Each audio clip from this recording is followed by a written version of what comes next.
రస్మలై తయారు చేస్తున్నాను. Carrot juice, జీడిపప్పు పొడి యూజ్ చేసి రస్మలై తయారు చేస్తున్నాను.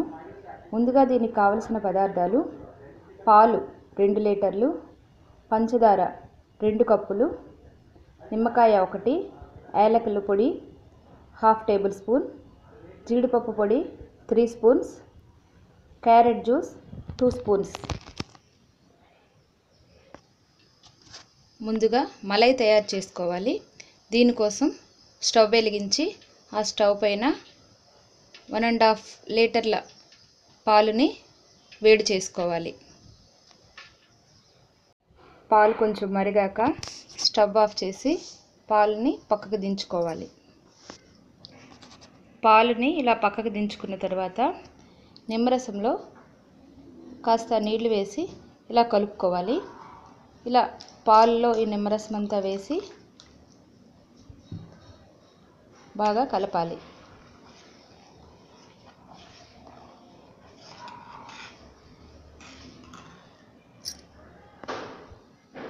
ఇలా నిమ్మరసం వేసిన తర్వాత 1/2 మినిట్లో ఇలా పాలు విరిగిపోతాయి.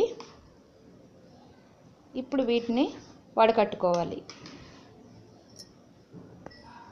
ఈ విధంగా ఒక బౌల్లో క్లాత్ని పెట్టుకొని ఈ విరిగిన పాలని ఇలా ఇందులో వేసి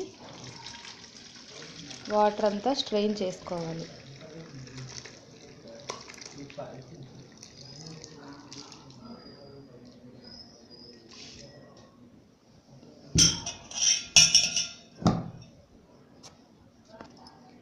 ఈ విధంగా వేరొక బౌల్లో తీసుకొని ఈ మలైని వేరొక బౌల్లో తీసుకొని వాటర్తో 3-4 టైమ్స్ కడగాలి. ఎందుకంటే నిమ్మకాయ రసం వేసాం కాబట్టి ఆ స్మెల్ ఉండకుండా దీన్ని 3-4 టైమ్స్ కడుక్కోవాలి. ఈ విధంగా కడుక్కున్న తర్వాత 4 వైపులా ఇలా మూసివేసి టైట్గా టైఅప్ చేసి ఒక మేకుకి వేలాడదీయాలి. అంతేగాని దాని మీద గట్టిగా బరువు పెట్టడం కానీ వాటర్ అంతా గట్టిగా పిండడం కానీ చేయకూడదు. ఇలా గట్టిగా టైఅప్ చేసి ఒక మేకుకు వేలాడగట్టాలి. ఈ విధంగా 10 మినిట్స్ ఒక మేకుకు వేలాడదీశాక ఈ మలైని ఒక ప్లేట్లో తీసుకోవాలి.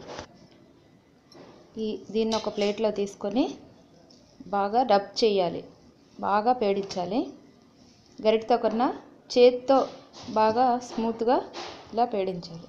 బాగా ఒక 10 మినిట్స్ వరకు అలా రబ్ చేస్తూనే ఉండాలి. ఈ విధంగా మలైని బాగా రబ్ చేశాక ఇలా స్మూత్గా తయారవుతుంది. ఇది మలై తయారు చేయడంలో ఇది చాలా కీలకమైనది. దీన్ని ఎంత బాగా రబ్ చేసుకుంటే మలైలు అంత బాగా వస్తాయన్నమాట. ఇప్పుడు దీన్ని చిన్న చిన్న ఉండలుగా చేసుకోవాలి. ఈ ఉండలు చేసేటప్పుడు ఇలా రబ్ చేసుకుంటూ ఒక్కొక్క ఉండ తీసుకొని ఇలా తీసుకొని దీన్ని గట్టిగా ప్రెస్ చేస్తూ ఉండల్లా చేయాలి.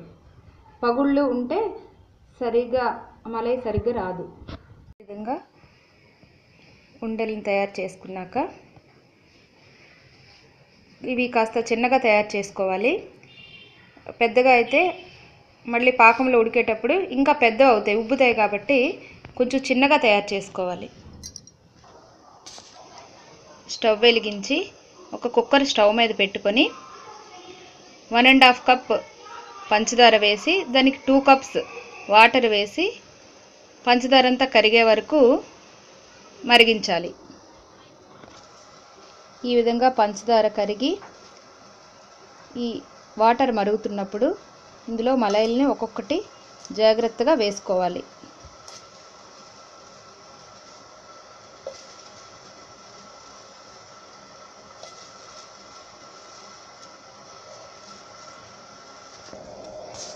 ఈ విధంగా వేసుకున్న తర్వాత కుక్కర్ మూత పెట్టి 3 విజిల్స్ వచ్చే వరకు వీటిని పాకంలో ఉడికించుకోవాలి. ఈ విధంగా 3 విజిల్లు అయిన తర్వాత కుక్కర్ చల్లారినాక మూత తీసి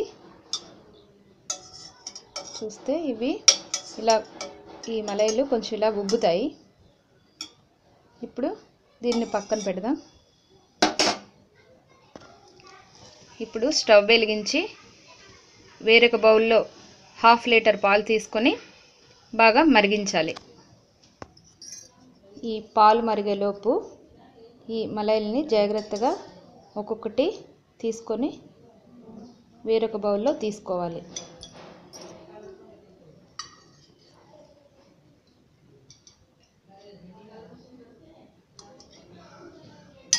ఈ విధంగా అన్ని వేరొక బౌల్లో తీసుకొని వాటిని చల్లారనివ్వాలి. ఈ విధంగా పాలు బాగా మరుగుతూ ఉండగా జీడిపప్పు పొడి వేస్తూ కలుపుతూ ఉండాలి. చేయొచ్చు.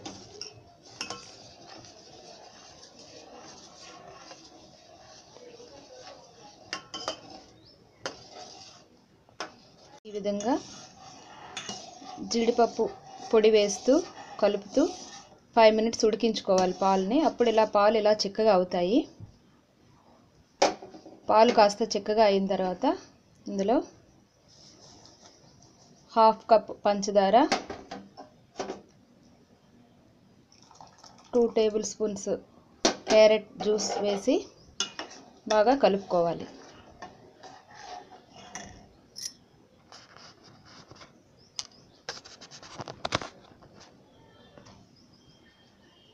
ఇలా మరుగుతున్నప్పుడు 1/2 టేబుల్ స్పూన్ యాలకుల పొడి వేసి బాగా కలపాలి.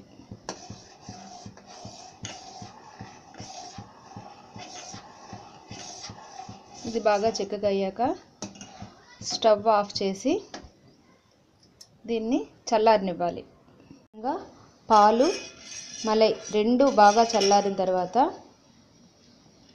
ఈ మలైలు ఉండే బౌల్లోకి ఈ పాలని ఇలా వేస్తూ వీటిని ఇలా ఫ్రిడ్జ్లో పెట్టుకోవాలి. బాగా కలపాలి. మొదట బాగా కలిపి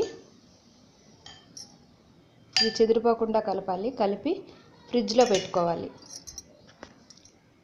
ఈ విధంగా ఫ్రిడ్జ్లోంచి బయటికి తీసి ఇష్టమైతే బాదములతో గార్నిష్ చేసుకొని చల్లగా సర్వ్ చేయాలి. ఇది చల్లగా మాత్రమే సర్వ్ చేసుకుంటే బాగుంటుంది.